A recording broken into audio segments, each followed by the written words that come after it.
ठीक है, हमने यहाँ तक बात कर ली थी पिछले लेक्चर में, अपनी इसी से आगे हम बात करेंगे फ्रांस में राष्ट्रपति का चुनाव। फ्रांस में राष्ट्रपति का चुनाव प्रत्यक्ष होता है, किंतु वही व्यक्ति चुना हुआ घोषित किया जाएगा जिसे न्यूनतम से एक ज़्यादा वोट प्राप्त। यदि किसी प्रत्याशी को यह वोट प्राप्त नहीं हुए तो पुनः चुनाव होगा, किंतु यह चुनाव सर्वाधिक मत पाए हुए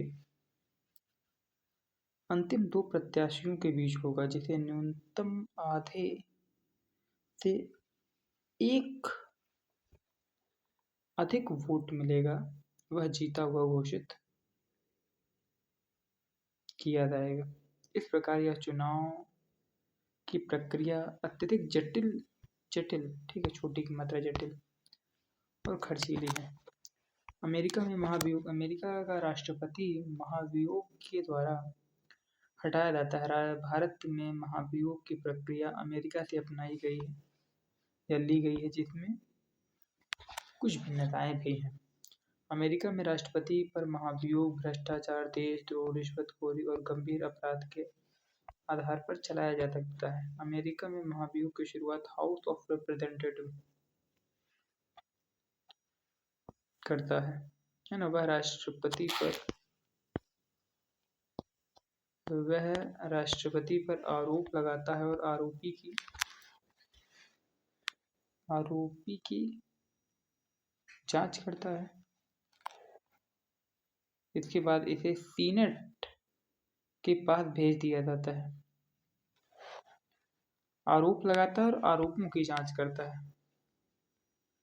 सीनेट की अध्यक्षता अमेरिका के सर्वोच्च न्यायालय का मुख्य न्यायाधीश करता है। राष्ट्रपति पर ट्रायल विचारणीय चलता है।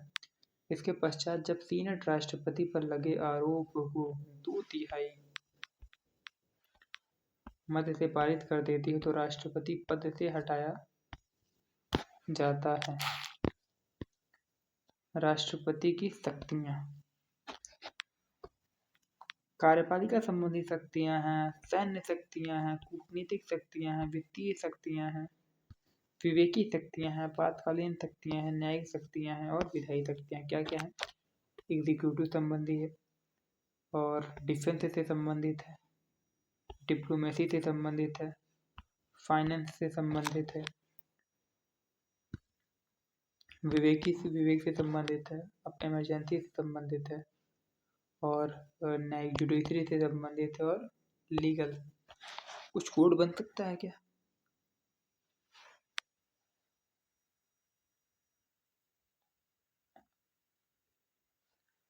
तो 2D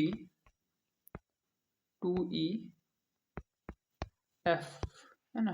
2D 2EF ये हो गया F और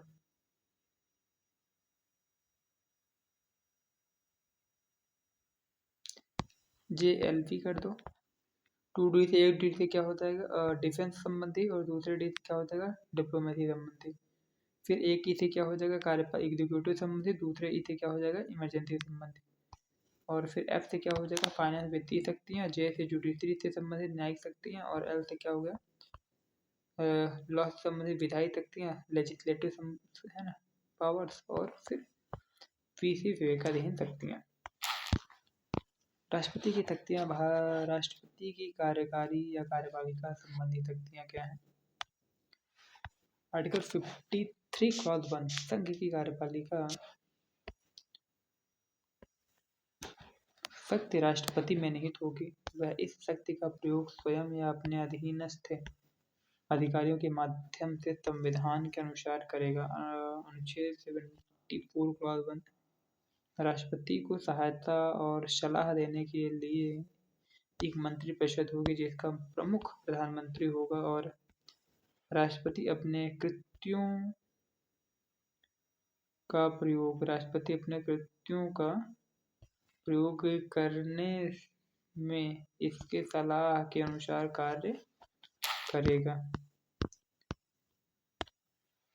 22वें संविधान संशोधन 1976 के द्वारा राष्ट्रपति को कैबिनेट की सलाह को मानने के लिए बाध्य किया गया है और 44वें संविधान संशोधन 1978 में यह प्रावधान किया गया कि राष्ट्रपति एक बार सलाह को पुनर्विचार के लिए वापस भेज सकता है, लेकिन यदि मंत्रिपरिषद राष्ट्रपति को दोबारा वही सलाह भेजता है तो उसे उस विधेयक पर अनुमति देनी होगी। कहने का मतलब है 42वें संविधान संशोधन 76 में यह प्रावधान किया गया कि राष्ट्रपति को कैबिनेट की सलाह तो बाध्यकारी है ही, लेकिन जो मानना योग्य स्वीकृति देनी होगी। लेकिन 76 में यानी 42वें में ये था कि आपको देना पड़ेगा, लेकिन जो 44वां संविधान था 2078 में होता है, इसमें एक प्रावधान ये कर दिया गया कि आप एक बार पुनर्विचार के लिए लौटा सकते हो, लेकिन दोबारा अगर आपके पास फिर कैबिनेट की तरफ से आता है तो आपको उसको स्वीकृति देनी पड़ेगी या अनुमति देनी पड़ेगी। राष्ट्रपति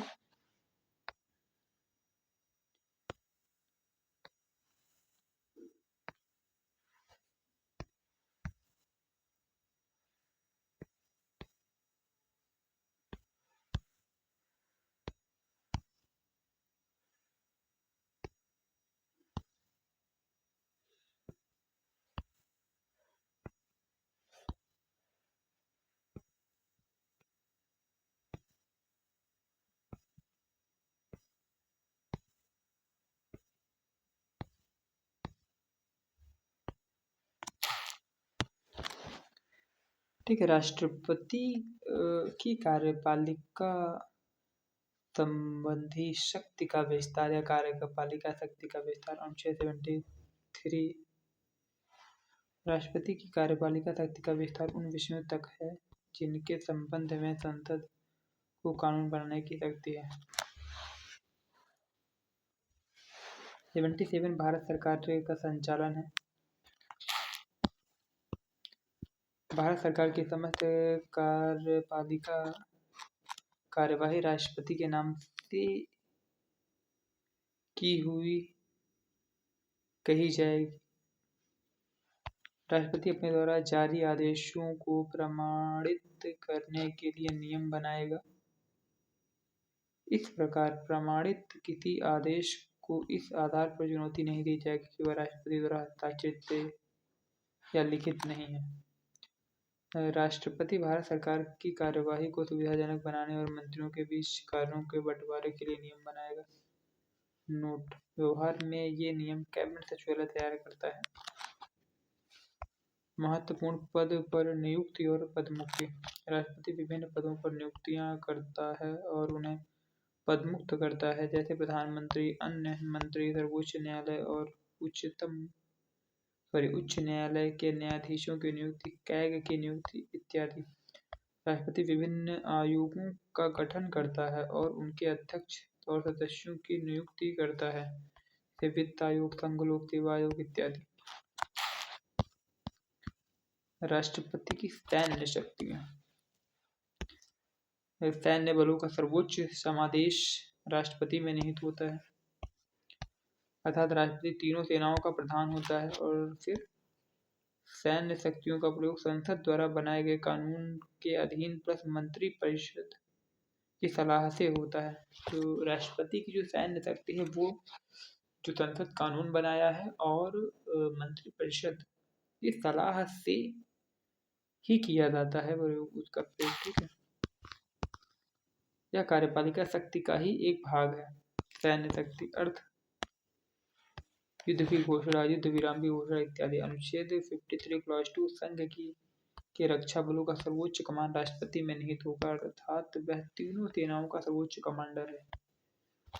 राष्ट्रपति अपनी सैन्य शक्ति का प्रयोग संसद के विधि के अधीन प्रयोग करेगा। मतलब जो उसे सैन्य शक्ति प्राप्त है वो जो संसद कानून बनाएगी इससे संबंधित उसी के अधीन रहते हुए ही वो उसका प्रयोग कर पाएगा राष्ट्रपति। कूटनीतिक शक्तियाँ संविधान में वर्णित नहीं है, याद रखिएगा। विदेशी मामलों का संचालन, दूसरे देशों के साथ कूटनीतिक संबंध, उदाहरण दूसरे देशों से समझौते करना, राजदूत नियुक्त करना इत्यादि। राष्ट्रपति की वित्तीय शक्तियाँ: संघ सरकार का वार्षिक वित्तीय विवरण अर्थात बजट राष्ट्रपति संसद के दोनों सदनों के समक्ष रखवाएगा। धन विधेयक राष्ट्रपति की पूर्व अनुमति से पेश होगा। आकस्मिक नीति राष्ट्रपति के अधीन होगी। भारत की नीतियाँ। संचित निधि अनुच्छेद 266 क्लॉज 1, लोक लेखा अनुच्छेद 266 क्लॉज 2, आकस्मिक 267 क्लॉज 1। समस्त आय व्यय होता है, लोक जमाएं होती हैं और आकस्मिक व्यय होता है। भारत या संघ की नीतियाँ। संचित निधि।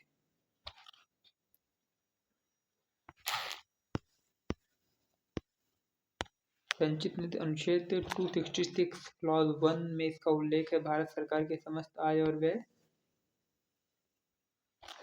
के लिए इस पद पर संसद का नियंत्रण होता है। किसका? संसद का, याद रखिएगा। लोक लेखा पब्लिक अकाउंट, इसमें अनुच्छेद 266 क्लॉज 2 में इसका उल्लेख है। लोक जमा पब्लिक डिपॉजिट होते हैं, इस पर वित्त मंत्रालय का नियंत्रण होता है, याद रखिएगा। जो पब्लिक अकाउंट है उस पर फाइनेंस मिनिस्ट्री का क्या होता है? कंट्रोल होता है। और जो कंसोलिडेटेड फंड है उस पर किसका?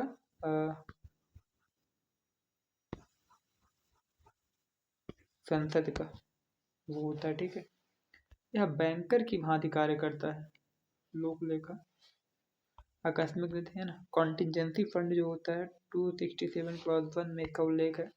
यह आकस्मिक व्यय के लिए होता है, इस पर राष्ट्रपति का नियंत्रण होता है। ऐसे अगर यूपीएससी वो भी बना सकता है, अब है ना, एक चार्ट बना देगा। चार्ट नहीं तो यह है ना, ये कंसोलिडेटेड फंड के आगे लिख देगा वो तो संसद लिख देगा, और पब्लिक अकाउंट के आगे क्या लिख देगा वो, है ना, फाइनेंस मिनिस्ट्री लिख देगा। और आकस्मिक निधि यानी कॉन्टिजेंसी फंड के आगे क्या लिख देगा वो, पीएम लिख देगा। इसमें से कौन सही? ये तो सही है ये, लेकिन ये गलत है। यहाँ पे क्या होना चाहिए? राष्ट्रपति होना चाहिए, ठीक। तो इस तरीके से भी क्वेश्चन बन सकता है, बना भी है, तो इसमें कोई वो राय नहीं है, दो राय नहीं है। राष्ट्रपति की विधायी शक्तियाँ क्या है? विधायी शक्तियाँ, पहला क्या है? राज्य सभाओं में 12 सदस्य मनोनीत कर सकता है। दूसरा क्या है? लोकसभा को भंग या विघटित कर सकता है। तीसरा क्या है? संसद के सत्र को आहूत और सत्रावसान करना। और चौथा, संसद इसमें अभिभाषण संबोधित या संसद को संदेश। आर्टिकल 86। राष्ट्रपति संसद का अंग है। वही चीजें हमने पढ़ी लिया है ना। विशेष संविधान क्लॉज 1 में है कि प्रत्येक वर्ष के पहले सत्र की शुरुआत में और लोकसभा के लिए आम चुनाव के बाद पहले सत्र की शुरुआत में राष्ट्रपति संसद के दोनों सदनों को एक साथ संबोधित करेगा। ऐसे अभिभाषण में संदर्भित मामलों पर चर्चा के लिए समय के आवंटन के लिए किसी भी सदन की प्रक्रिया को विनियमित करने वाले नियमों द्वारा प्रावधान किया जाएगा। कुछ विधेयक राष्ट्रपति की पूर्व अनुमति से संसद में प्रस्तुत होंगे, जैसे नए राज्यों का निर्माण या के निर्माण, नाम परिवर्तन संबंधी विधेयक, धन विधेयक, संचित निधि में से व्यय संबंधी विधेयक, कराधान जिनमें राज्यों का हित निहित हो इत्यादि। विधेयकों पर राष्ट्रपति की अनुमति। अनुच्छेद 111 क्या है? विधेयक पर अनुमति दे सकता है, विधेयक कानून बन जाएगा, अनुमति दे देते हैं। फिर विधेयक पर अनुमति रोक सकता है, विधेयक कानून नहीं बन पाता, वीटो शक्ति जिसे बोलते हैं। विधेयक को संसद के पास पुनर्विचार के लिए भेज सकता है। धन विधेयक को पुनर्विचार नहीं हेतु, याद रखिएगा, मनी बिल को राष्ट्रपति नहीं भेज सकता पुनर्विचार के लिए।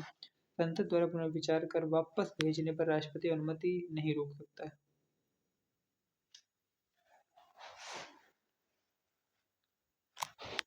मतलब अगर दोबारा संसद ने भेजा है राष्ट्रपति के पास, तो राष्ट्रपति दोबारा, तो वो बाध्यकारी है, वो राष्ट्रपति को अनुमति देनी ही होगी।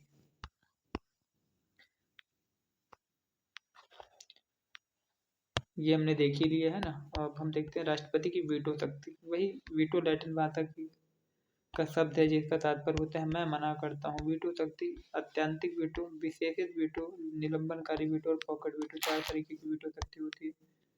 नोट: विशेषित वीटो भारत में नहीं है। इसका प्रयोग अमेरिकी राष्ट्रपति द्वारा किया जाता है जब राष्ट्रपति अपनी सहमति न दे किंतु विधायिका बिना राष्ट्रपति के सहमति के कानून बना ले। जिसे विशेषित वीटो कहते हैं। मतलब राष्ट्रपति ने सहमत नहीं दी, लेकिन विधायिका ने कानून बना भी लिया। भारत के राष्ट्रपति की वीटो शक्ति। भारत के राष्ट्रपति की वीटो शक्ति भारतीय संविधान के अनुच्छेद 111 में 11 से ली गई है या 11 में है वर्णित है। भारत के राष्ट्रपति संसद के किसी भी विधेयक के संबंध में 3 वीटो शक्तियों का प्रयोग कर सकते हैं। वही चीज आत्यंतिक वीटो, यदि राष्ट्रपति अनुमति ना दे तो विधेयक कानून नहीं बनेगा। विधेयक पर सहमति रोकने के लिए राष्ट्रपति की शक्ति को उसका आत्यंतिक वीटो कहा जाता है। सहमति रोक देंगे तो आत्यंतिक वीटो। विशेषित वीटो, जब राष्ट्रपति अपनी अनुमति न दे किंतु विधायिका विशेष बहुमत से वीटो का प्रयोग वीटो को रद्द कर बिना राष्ट्रपति के सहमति के कानून बनाती है। विशेष वीटो भारत में प्रयोग नहीं किया। निलंबनकारी में क्या होता है, राष्ट्रपति अपनी अनुमति न दे किंतु विधायिका साधारण बहुमत से वीटो को रद्द करे बिना राष्ट्रपति की सहमति से कानून बना ले। पॉकेट वीटो, जब राष्ट्रपति न तो विधेयक पर अपनी अनुमति दे और न ही अनुमति रोकने की घोषणा करे, अर्थात विधेयक पर कार्यवाही न करने की राष्ट्रपति की शक्ति को पॉकेट वीटो कहा जाता है। वर्ष 1982 और 1987 तक भारत के राष्ट्रपति रहे जैल सिंह ने भारतीय डाकघर विधेयक को कानून बनने से रोकने के लिए पॉकेट वीटो का प्रयोग किया था। ये वही सारी चीजें हैं ना। वीटो शक्ति लैटिन भाषा का शब्द अर्थात आई ऑब्जेक्ट, अर्थात मैं मना करता हूँ। राष्ट्रपति द्वारा विधेयकों पर अनुमति नहीं देने के लिए आत्यंतिक वीटो, राष्ट्रपति अपनी सहमति पर रोक लगाता है, इससे वह कानून नहीं बन पाता। विशेषित चलन अमेरिका में है, भारत में नहीं है। राष्ट्रपति अनुमति नहीं देता तो कांग्रेस विशेष बहुमत का प्रयोग करते हुए उसके निर्णय को समाप्त कर देती है। निलंबनकारी वीटो, जब वह किसी विधेयक को संसद के पुनर्विचार हेतु लौटाता है, यदि संसद उस विधेयक को पुनः किसी संशोधन के बिना अथवा संशोधन के साथ पारित कर राष्ट्रपति के पास भेजती है, राष्ट्रपति को अपनी स्वीकृति देना बाध्यकारी है। पॉकेट या जेबी वीटो, राष्ट्रपति विधेयक पर न तो कोई अनुमति देता है न अस्वीकृति करता है और न ही लौटाता है, परंतु एक अनिश्चित काल के लिए विधेयक को लंबित। 1986 में वही ज्ञान हमने इसे पढ़ लिया है लगभग, तो बहुत सी चीजें ऐसी हैं। अध्यादेश जारी करने की राष्ट्रपति की शक्ति, आर्टिकल 123। अध्यादेश राष्ट्रपति द्वारा जारी यहाँ पे की है, ठीक है, जारी की ये ऐसी घोषणा है जिसका महत्व और प्रभाव संसद के कानून द्वारा बनाए गए कानून जैसा होता है। यह कार्यपालिका के पास विधायी शक्ति है। इसका महत्व क्या है, प्रावधान क्या है, आप समझते हैं। भारत में संसद का सत्र निरंतर नहीं चलता, अतः सत्रावधान के दौरान यदि कानून बनाने की आवश्यकता उत्पन्न होती है तो अध्यादेश इस अंतराल को पूरा करता है। इस प्रकार अध्यादेश की शक्ति संसद के विधायी शक्ति के बराबर है। यह शक्ति सरकार के आभार संचालन को सुनिश्चित करती है। विगत वर्षों में अध्यादेश की शक्ति का सदुपयोग करते हुए देश में महत्वपूर्ण कानून निर्मित किए गए, जैसे मानवाधिकार संरक्षण अधिनियम 1993 और खाद्य सुरक्षा 2013 इत्यादि। प्रावधान क्या है, जब संसद सत्र ना हो तो तब राष्ट्रपति अध्यादेश जारी कर सकता है, याद रखिएगा। दूसरा, राष्ट्रपति अध्यादेश मंत्रिपरिषद के परामर्श पर जारी करेगा और उन्हीं विषयों पर जारी किया जाएगा जिन विषयों पर संसद को कानून बनाने की शक्ति है। यदि संसद का केवल एक सदन सत्र में है तो भी अध्यादेश जारी किया जा सकेगा। यदि अध्यादेश जारी करने के उद्देश्य से संसद के सत्र को समाप्त कर दिया गया है और अध्यादेश जारी किया गया है, तब भी अध्यादेश वैध माना जाएगा। अध्यादेश जारी होने के पश्चात संसद के समक्ष प्रस्तुत किया जाएगा। अध्यादेश जारी होने के पश्चात संसद के समक्ष प्रस्तुत किया जाएगा। इसे संसद की बैठक के 6 सप्ताह के भीतर पारित करना होगा, अन्यथा वह समाप्त हो जाएगा। अध्यादेश की अधिकतम अवधि का वर्णन संविधान में नहीं है, याद रखिएगा। किंतु यह निष्कर्ष निकाला जा सकता है कि भारत के राष्ट्रपति द्वारा जारी अध्यादेश की अधिकतम अवधि 6 महीने 6 सप्ताह हो सकती है। संसद द्वारा अनुमोदन नहीं होने की स्थिति में अध्यादेश जारी करने की शक्ति पर वही सीमाएं हैं जो संसद की कानून बनाने की शक्ति पर हैं। आलोचना की बात करते हैं। यह शक्ति पृथक्करण का उल्लंघन है,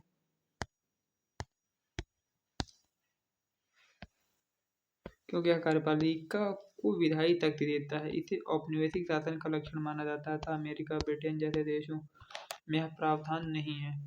इसके राजनीतिक आधार दुरुपयोग की संभावना जन्म ले सकती है। यद्यपि ऐसे मामलों में न्यायालय इसकी समीक्षा कर सकता है। न्यायिक समीक्षा। अध्यादेश की शक्ति को न्यायालय ने न्यायिक पुनर्विलोकन के अधीन कर लिया है, अतः इसके दुरुपयोग की संभावना पर विराम लगाया जा सकता है। एक राय बनाम भारत संघ के मामले में सर्वोच्च न्यायालय ने कहा कि वह अस्पष्टता, मनमानेपन, संकीर्णता, राजनीतिक आधार पर दुरुपयोग इत्यादि आधार पर अध्यादेश की जांच कर सकता है और उन्हें शून्य घोषित कर सकता है। याद रखिएगा क्या है? अस्पष्टता, मनमानेपन, राजनीतिक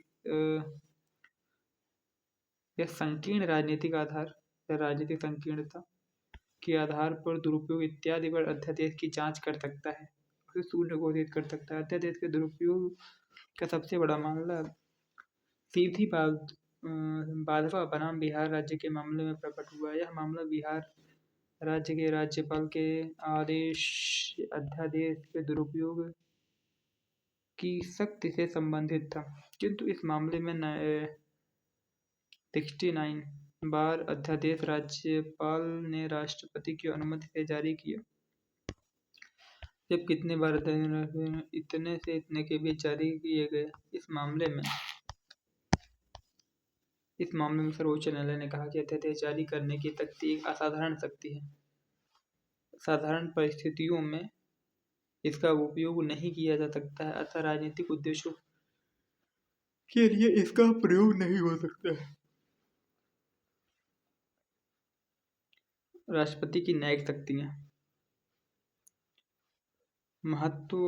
न्यायिक दोष या सीमाओं का निराकरण करने के लिए मृत्युदंड और सेना न्यायालय द्वारा दिए गए दंड के लिए अपनी न्यायिक शक्तियों का प्रयोग कर सकता है। क्षमादान की शक्ति, ये सारी चीजें। क्षमादान, लघुकरण, परिहार, दंड विराम और प्रविलंबन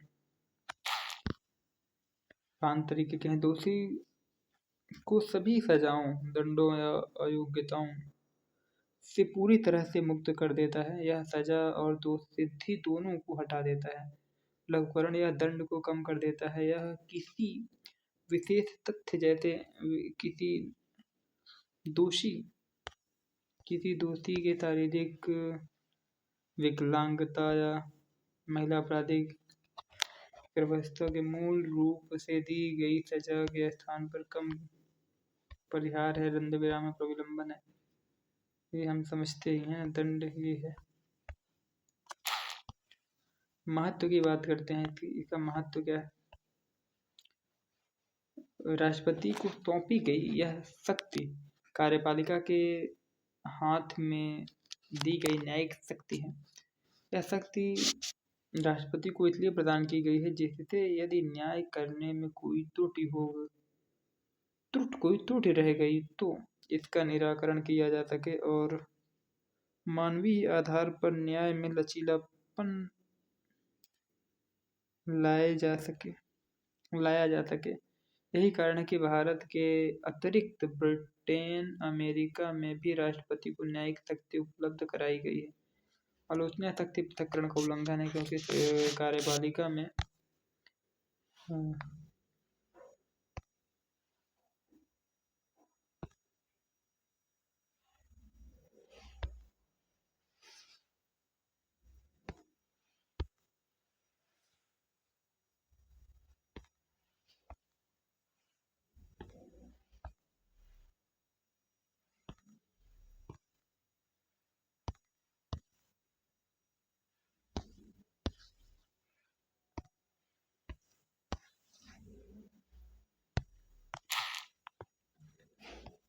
ठीक है, आलोचना जो फैक्टर है इसका क्यों किया जाता है, ये है इसके प्रयोग की समय सीमा नहीं है, अतः ये सारी चीज़ें अतः प्रायः विलम्ब उत्पन्न होता रहा है। राजनीतिक आधार पर इसके दुरुपयोग की संभावना जन्म ले सकती है।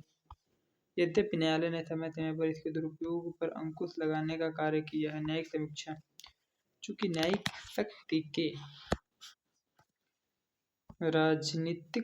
राजनीति के आधार पर दुरुपयोग की संभावना जन्म ले सकती है, अतः सर्वोच्च न्यायालय ने इप्रू सुधाकर बनाम आंध्र प्रदेश के मामले में निर्णय दिया कि उच्चतम न्यायालय द्वारा राष्ट्रपति और राज्यपाल के न्यायिक निर्णयों का न्यायिक पुनर्विलोकन किया जा सकता है, और यदि ऐसी शक्तियों के प्रयोग राजनीतिक और अतार्किक आधारों पर किया गया है तो न्यायालय इसे शून्य घोषित कर सकता है। आगे हम बात करते हैं आपातकालीन शक्तियों की। आपातकालीन प्रभाव में राष्ट्रीय आपातकाल, संवैधानिक और वित्तीय आपातकाल अनुच्छेद अनुच्छेद 360 में आपातकालीन शक्तियां भाग 18 अनुच्छेद 52 से लेकर 360 तक है। ठीक है, हम देखते हैं राष्ट्रीय आपातकाल क्या है। आधार, युद्ध की स्थिति में, बाह्य आक्रमण की स्थिति में, सशस्त्र विद्रोह की स्थिति में घोषणा राष्ट्रपति द्वारा प्रधानमंत्री सहित संपूर्ण मंत्रिमंडल में लिखित परामर्श के आधार पर प्रारंभ में 1 माह हेतु संसद के अनुमोदन से 6 माह तक बढ़ाया जा सकता है। प्रत्येक बार संसद के अनुमोदन से इसे 6 माह के लिए निश्चित बार बढ़ाया जा सकता है, निश्चित काल तक। ये तो हमने पढ़ लिया है ना। अब हम देखते हैं यहाँ पे राष्ट्रीय आपातकाल का संसद द्वारा अनुमोदन। उपस्थित एवं मतदान करने वाले सदस्यों के 2/3 बहुमत से पारित।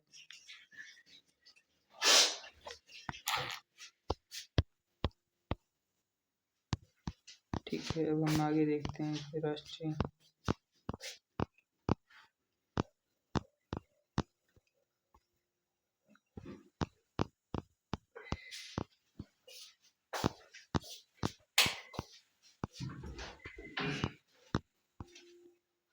कुछ काम है क्या?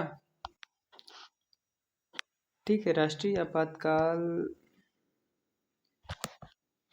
का संसद द्वारा अनुमोदन जो फैक्टर है वो है इसमें राष्ट्रीय आपातकाल का घोषणा का वापस लेना। क्या क्या फैक्टर है? राष्ट्रीय आपातकाल का प्रभाव क्या है, मूल अधिकारों पर क्या प्रभाव पड़ता है, ये देख लेते हैं। राष्ट्रीय आपातकाल के प्रभाव,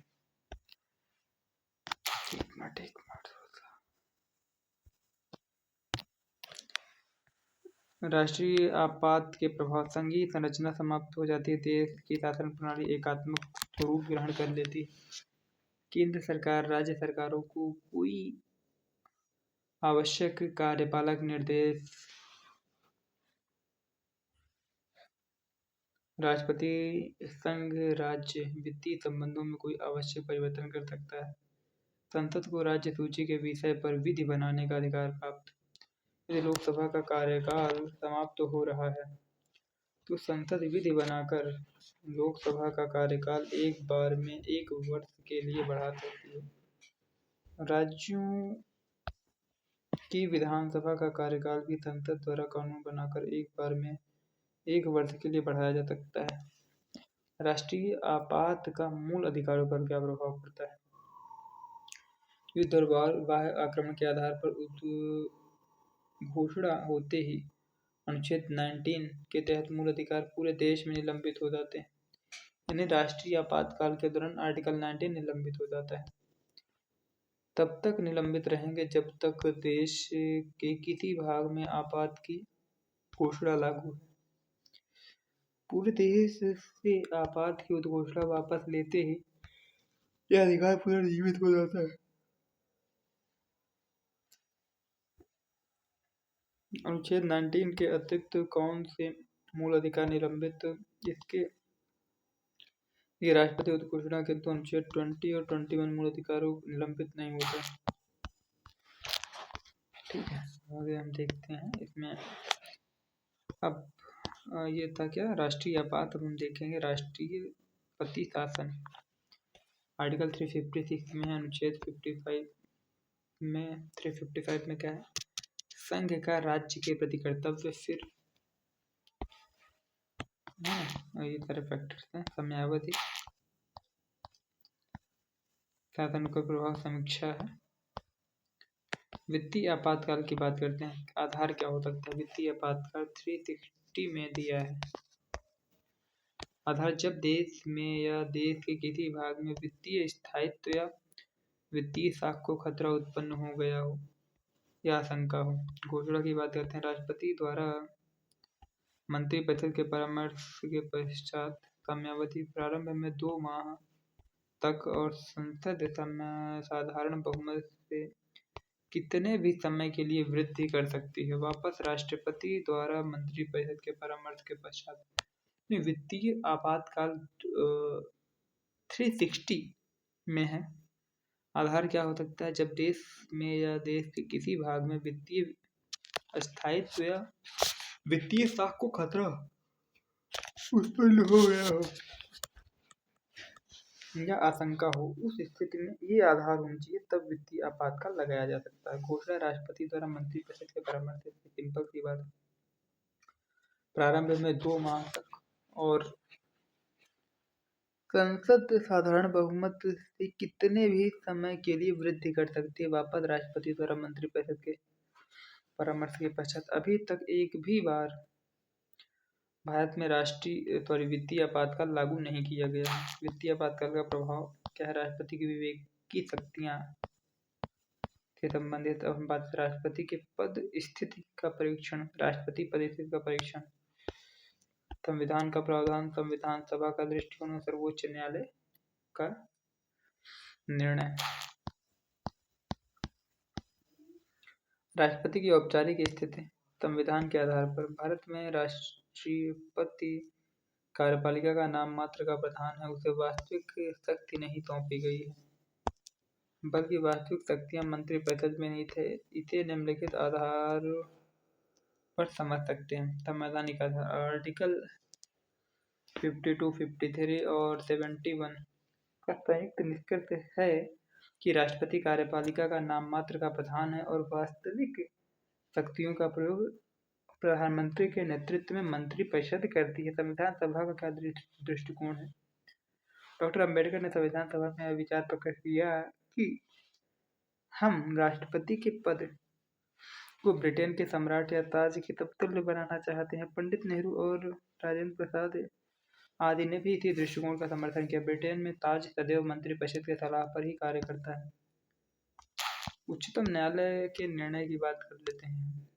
राम दबाया कपूर बनाम पंजाब राज्य के मामले में उच्चतम न्यायालय ने निर्णय दिया कि राष्ट्रपति एक औपचारिक प्रधान है। आगे चलकर उच्चतम न्यायालय ने स्पष्ट किया कि राष्ट्रपति के लिए मंत्रिपरिषद सदैव महत्वपूर्ण बनी रहती है। सरकार गिर जाने पर भी मंत्रिपरिषद तब तक कार्य करती है जब तक नई मंत्रिपरिषद ग्रहण नहीं कर लेती। उपयुक्त विवेचन से स्पष्ट है कि राष्ट्रपति कार्यपालिका का नाम मात्र का प्रधान है। संविधान इसे वास्तविक शक्तियां नहीं सौंपता, किंतु इस आधार पर राष्ट्रपति को रबर स्टैंप नहीं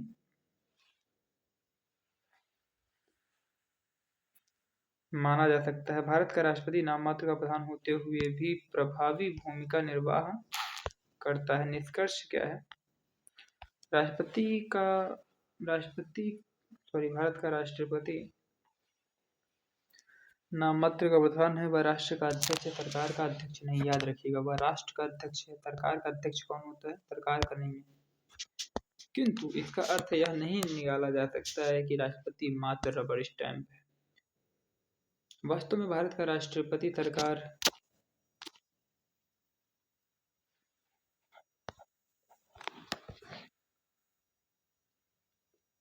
सरकार का अभिभावक, मार्गदर्शक और संरक्षक। अभिभावक, मार्गदर्शक और संरक्षक है। उसकी स्थिति किसी घर के दादा दादी जैसी है। यह आवश्यक नहीं है राष्ट्रपति का मार्गदर्शन सरकार स्वीकार करे। फिर भी राष्ट्रपति सुशासन और सरकारों के सफल संचालन के लिए सुझाव दे सकता है। जितने समय समय पर घर के अभिभावक की भांति प्रभावी भूमिका निभाई है। राष्ट्रपति पद के महत्व और भूमिका। पूर्व राष्ट्रपति डॉक्टर एपीजे अब्दुल कलाम के द्वारा अच्छे शासन की गुणवत्ता को बढ़ाने के संबंध में पूरा कार्यक्रम का सुझाव दिया था। इसे तत्कालीन सरकार ने लागू भी किया था। पूर्व राष्ट्रपति डॉक्टर एपीजे अब्दुल कलाम ने भारत को विकसित बनाने हेतु विजन 2020 का सुझाव दिया था। डॉक्टर एपीजे अब्दुल कलाम ने भारत की कमजोरियों को दूर करने के लिए मार्गदर्शन देना जैसे द्वारा भ्रष्टाचार, राजनीतिक अपराधीकरण, लाभ के पद के दुरुपयोग को रोकने के लिए सरकार को सुझाव दिया। वर्ष 2016 में राष्ट्रपति प्रणब मुखर्जी ने सहिष्णुता के मुद्दे पर न केवल सरकार का बचाव किया, प्रणब मुखर्जी, बल्कि राष्ट्र को संदेश दिया कि भारत की सहिष्णुता संस्कृति अक्षुण्ण है। वर्तमान राष्ट्रपति द्रौपदी मुर्मू ने सुझाव दिया कि आपराधिक कार्य प्रणाली में विभिन्न सुधारों के लिए सरकार के तीनों अंगों को मिलजुल कर कार्य करने चाहिए। गठबंधन सरकार में राष्ट्रपति की भूमिका और सजीव हो जाती है। हम राष्ट्रपति के पद के महत्व और भूमिका समझ रहे हैं, तो कई सारे फैक्टर्स हैं, ठीक है। गठबंधन सरकारों में भूमिका की बात कर ही रहे हैं, देख लेते हैं। गठबंधन सरकारें प्रायः अस्थायी सरकार है। राष्ट्रपति की भूमिका और अधिक सक्रिय और प्रभावी हो जाती है। गठबंधन सरकारों के दौरान प्रधानमंत्री के चयन में राष्ट्रपति की भूमिका महत्वपूर्ण हो जाती है। सरकार में संकीर्णता को रोकने के लिए राष्ट्रपति की भूमिका केंद्रीय है और फिर राष्ट्रपति सरकार के मार्गदर्शक के रूप में कार्य करता है। वही सारी चीजें उपराष्ट्रपति का हम बात करते हैं, सिंपल सी बात है। भारत का एक उपराष्ट्रपति होगा, अनुच्छेद 63 में है। निर्वाचन मंडल संसद के दोनों सदनों के सदस्य इसमें होंगे, ठीक है। 66 में निर्वाचन पद्धति अप्रत्यक्ष चुनाव, निर्वाचन आनुपातिक प्रणाली, एकल संक्रमण, वही चीजें लगभग योग्यताएं। भारत का 35वां राज्यसभा का सदस्य बनने की, ये चीज याद रखना है। उसमें लोकसभा के सदस्य बनने की योग्यता है, इसमें राज्यसभा का सदस्य बनने की योग्यता है। तो प्रश्न ये है कि राज्यसभा और लोकसभा का सदस्य बनने की योग्यता में क्या अंतर होता है। प्रश्न ये स्वाभाविक है। अब हम थोड़ा सा देखते हैं शपथ। राष्ट्रपति द्वारा दिलाई जाती है संविधान के प्रति सच्ची श्रद्धा रखने की और पद एवं कर्तव्य का निष्ठापूर्वक निर्वहन करने की शपथ लेते हैं उपराष्ट्रपति। कार्यकाल पद ग्रहण करने की तिथि से 5 वर्ष तक पद से रिक्ति। राष्ट्रपति को संबोधित करते हुए अपना त्यागपत्र हटाना। प्रस्ताव राज्यसभा में न्यूनतम 14 दिन के पूर्व नोटिस पर। राज्यसभा अपने तत्कालीन सदस्यों के बहुमत से प्रस्ताव पारित करे और साथ ही लोकसभा इससे सहमत हो, साधारण बहुमत से उपराष्ट्रपति पद से हटाया हुआ माना जाएगा।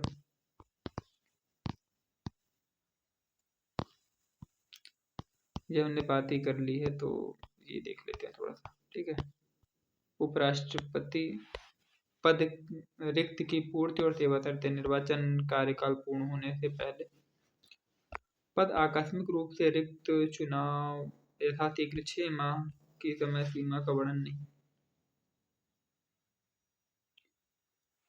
ये वर्णन नहीं है, एक चीज याद रखिएगा। और पद रिक्ति कौन उपराष्ट्रपति के रूप में कार्य करेगा, इसका संविधान में वर्णन नहीं है।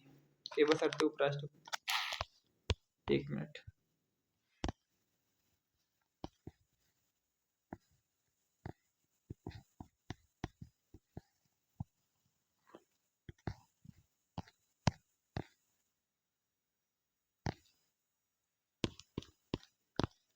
ठीक है, ये है संसद या राज्य विधानमंडल के किसी भी सदन का सदस्य नहीं होगा। यदि ऐसा सदस्य उपराष्ट्रपति चुन लिया जाता है, यह मान लिया जाएगा कि उसने सदस्यता त्याग दी, लाभ का कोई पद धारण नहीं करेगा, है ना। अब हम बात करते हैं ये उपराष्ट्रपति के कार्य।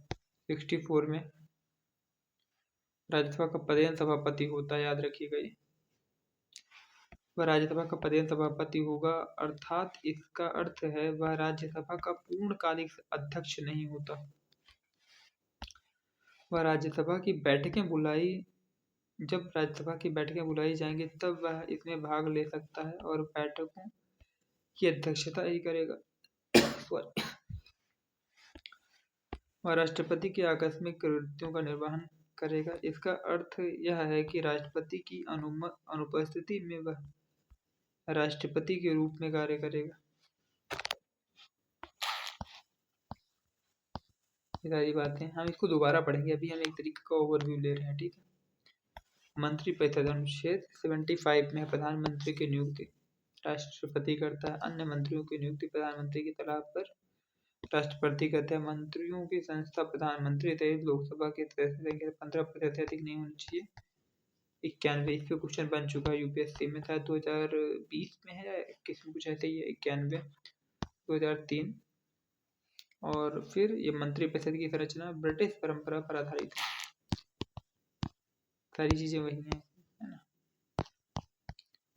मंत्रिपरिषद की संरचना में कौन कौन प्रधानमंत्री होते हैं? कैबिनेट मंत्री, राज्य मंत्री, उप मंत्री, है ना, राज्य स्वतंत्र प्रभार के मंत्री और उप प्रधानमंत्री। ये मंत्रिपरिषद एक बड़ा टर्म है। अब मंत्रिमंडल में शामिल होता है कौन कौन? प्रधानमंत्री, उप प्रधानमंत्री, कैबिनेट मंत्री, ठीक है। ये थोड़ा सा देख लेते हैं, ये एक डिफरेंशिएट है मंत्रिपरिषद और मंत्रिमंडल। मूल संविधान में इसका वर्णन है, याद रखिएगा। मूल संविधान में वर्णन नहीं है, संशोधन द्वारा अनुच्छेद 352 में जोड़ा गया है। औपचारिक संस्था है, अनौपचारिक संस्था है, परंपरा से उपजी। सभी मंत्री शामिल होते हैं, केवल कैबिनेट मंत्री शामिल, मतलब ये बड़ा भाग है तो ये छोटा सा भाग है ये, ठीक है। एक बड़ा निकाय है, एक छोटा निकाय है। सभी कभी बैठकें नहीं बुलाई जाती सामान्यतः। बैठकों का आयोजन होता है। सामूहिक उत्तरदायित्व का सिद्धांत इसमें निहित है।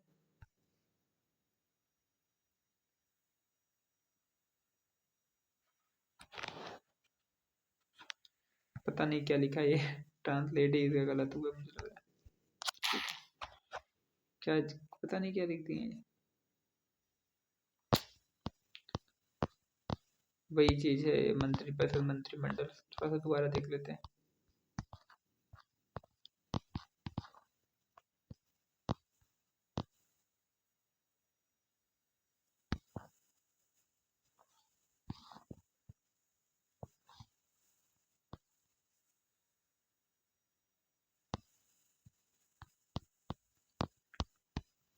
मंत्रियों के उत्तरदायित्व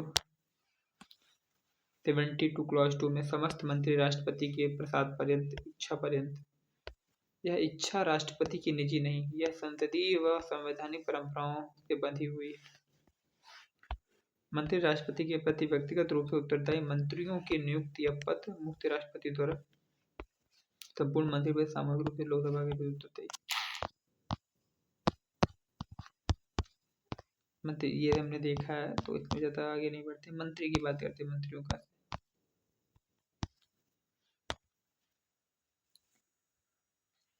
मंत्रियों की शपथ की राष्ट्रपति द्वारा तीसरी अनुसूची के तहत और फिर मंत्रियों की योग्यता संसद के सदस्य संसदीय तो अधिकतम 6 माह तक मंत्रियों के वेतन सेवा शर्तें। ये हो गया। प्रधानमंत्री पद की स्थिति सॉरी ब्रिटेन। प्रधानमंत्री पद कहाँ से लिया गया? ब्रिटेन के संविधान से, अनुच्छेद 74 के अनुसार यह मंत्रिपरिषद का प्रधान है। इस प्रकार वह मंत्रिपरिषद के सृजन और समापन का केंद्र बिंदु है। प्रधानमंत्री के पद त्याग संपूर्ण मंत्रिपरिषद का विघटन हो जाता है, ठीक है। नक्षत्रों में सूर्य के समान है, यानी अगर प्रधानमंत्री त्यागपत्र दे देते हैं तो संपूर्ण मंत्रिपरिषद विकसित हो जाएगी, ठीक है। ब्रिटेन में प्रधानमंत्री समानों में प्रथम होता है, लेकिन भारत में प्रधानमंत्री मंत्रिपरिषद का अध्यक्ष होता है। मंत्रिपरिषद के जीवन और मृत्यु का केंद्र होता है। व्यवहार में कैबिनेट सर्वोच्च नीति निर्मात्री इकाई, किंतु प्रधानमंत्री की इच्छा के विरुद्ध कैबिनेट निर्णय नहीं ले सकती। प्रधानमंत्री के व्यक्तित्व के अनुसार ही प्रधानमंत्री पद की गरिमा एवं महत्व का विकास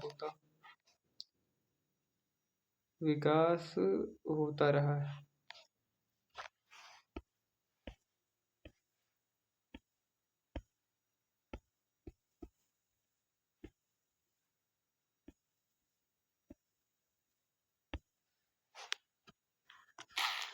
ठीक है। गठबंधन सरकारों में प्रधानमंत्री की पद स्थिति की बात वही हो जाती है। प्रधानमंत्री अटल बिहारी वाजपेयी जी की फोटो लगा दी है ना गठबंधन सरकार में प्रधानमंत्री। अभी तो 2014 के बाद रहा नहीं है ना एनडीए के गवर्नमेंट में। प्रधानमंत्री मंत्रिपरिषद का नियंत्रक नहीं बल्कि वह मंत्रिपरिषद का समन्वय कोऑर्डिनेटर बन जाता है। प्रधानमंत्री निर्णय शक्ति कमजोर गठबंधन में शामिल अन्य दल प्रायः अपने क्षेत्रीय या संकीर्ण हितों पर बल देते हैं। सरकार में व राजनीति में अनेक बुराइयां जन्म लेती हैं, भ्रष्टाचार आदि। प्रधानमंत्री प्रायः उन पर नियंत्रण नहीं रख पाता। सरकार में अस्थिरता, भय, राष्ट्रहित और विकास के मुद्दों पर अधिक ध्यान की जगह प्रधानमंत्री का ध्यान गठबंधन को बचाने पर केंद्रित हो जाता है। ठीक है, अभी हम आगे बढ़ेंगे। बहुत सारे फैक्टर्स हैं, इन्हीं को हम है ना प्रधानमंत्री कार्यालय पीएमओ की बात करते हैं थोड़ा। क्या होता है पीएमओ? प्रधानमंत्री कार्यालय परिचय। इसका प्रशासनिक प्रधान प्रधान सचिव होता है। इसकी नियुक्ति राष्ट्रपति द्वारा प्रधानमंत्री की सलाह पर की जाती है। यह सामान्यतः प्रधानमंत्री का विश्वसनीय व्यक्ति होता है। कार्य यह प्रधानमंत्री को कार्य करने की सहायता व परामर्श प्रदान करता है। नीति आयोग की अध्यक्षता करने में यह प्रधानमंत्री की सहायता करता है। अंतर्राज्यीय परिषद की अध्यक्षता करने में यह प्रधानमंत्री की सहायता करता है। राष्ट्रीय मीडिया आदि को संबोधित करने में यह राष्ट्रपति की सहायता प्रधानमंत्री की सहायता करता है। विदेश यात्रा का प्रबंधन करने में यह प्रधानमंत्री की सहायता करता है। प्रधानमंत्री के अतिथियों का प्रबंधन करने में यह अपनी भूमिका का निर्वहन करता है। वो कैबिनेट सचिवालय, वो क्या था? प्रधानमंत्री कार्यालय। वो प्रधान सचिव, प्रिंसिपल सेक्रेटरी और ये कैबिनेट सेक्रेटरी।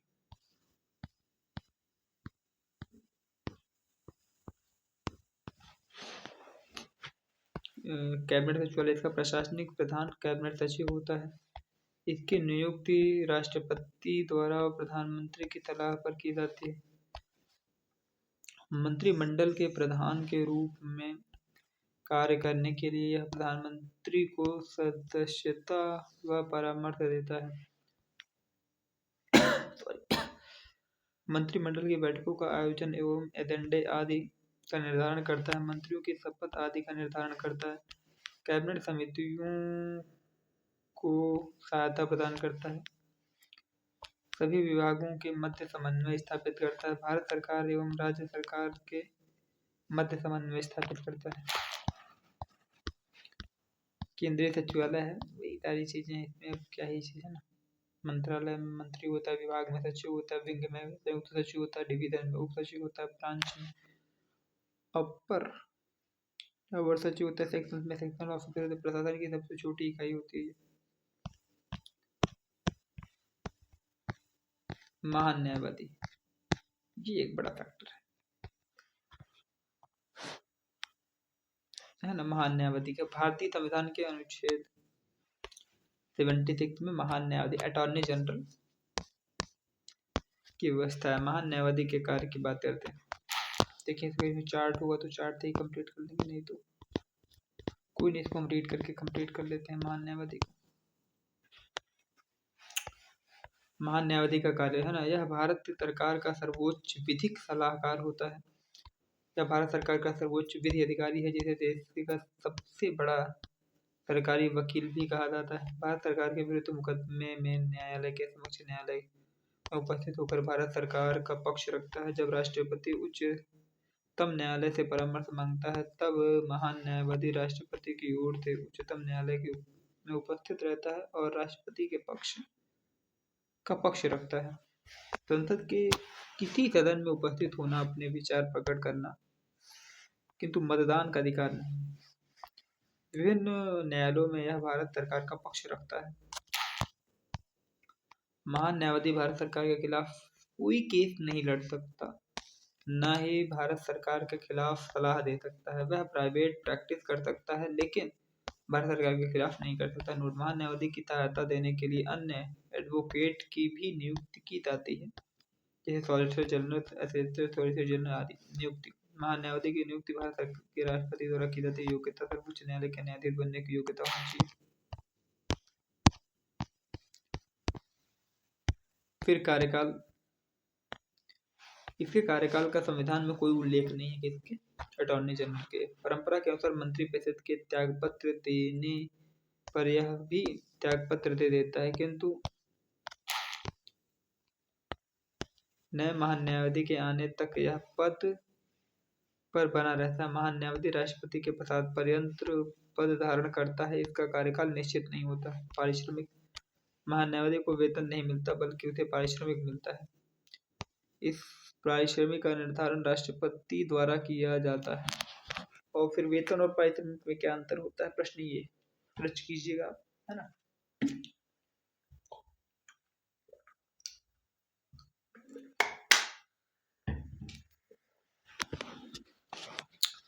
महान्यायाधीश का पद ब्रिटेन और भारत में तुलना है एक तरीके का। भारत में महान्यायाधीश का पद ब्रिटेन से ग्रहण किया गया है, किंतु ब्रिटेन और भारत में इसकी पद स्थिति में अंतर है। ब्रिटेन में यह ब्रिटिश मंत्रिमंडल का सदस्य होता है, जबकि भारत में यह मंत्रिमंडल का सदस्य नहीं होता है। ब्रिटेन में यह महान्यायवादी एक राजनीतिक व्यक्ति होता है, जबकि भारत में महान्यायवादी राजनीतिक रूप से तटस्थ व्यक्ति होता है। ब्रिटेन में महान्यायवादी मंत्रिमंडल की बैठक में शामिल होते हैं, जबकि भारत में नहीं। ब्रिटेन में महान्यायवादी सामूहिक उत्तरदायित्व के अधीन है, जबकि भारत में नहीं। फ्रांस के राष्ट्रपति का निर्वाचन प्रत्याशियों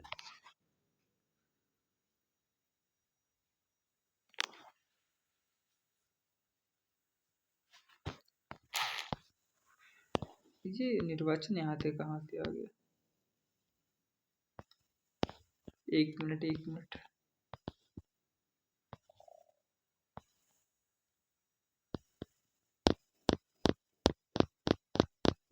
देखना है मुझे भी थोड़ा सा में।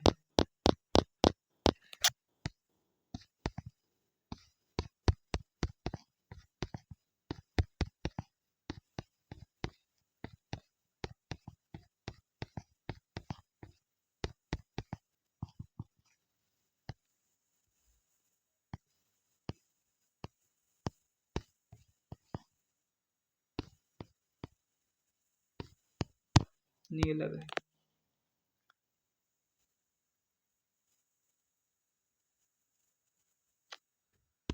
ठीक है। 2023 का क्वेश्चन है, हमने ये वाला क्वेश्चन है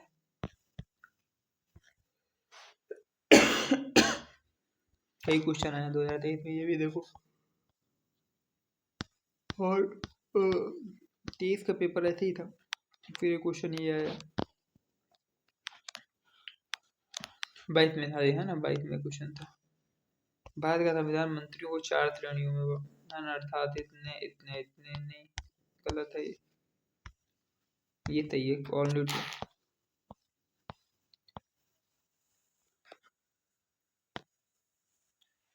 कौन सी लोकसभा की अनन्य शक्तियां हैं, अभी हमने लोकसभा पढ़ा नहीं है, फिलहाल आगे पढ़ेंगे तो हम सॉल्व कर लेंगे। हाँ ये क्वेश्चन है, भारत का महान्यायवादी और भारत का सॉलिसिटर जनरल ही सरकार का एकमात्र अधिकारी है जिन्हें भारत के संसद में बैठकों में भाग लेने की अनुमति है।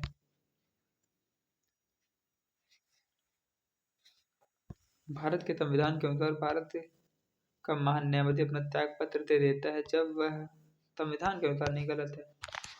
और भारत का महान्यायवादी और भारत का सॉलिसिटर जनरल ही भारत सरकार या सरकार का एकमात्र अधिकारी है।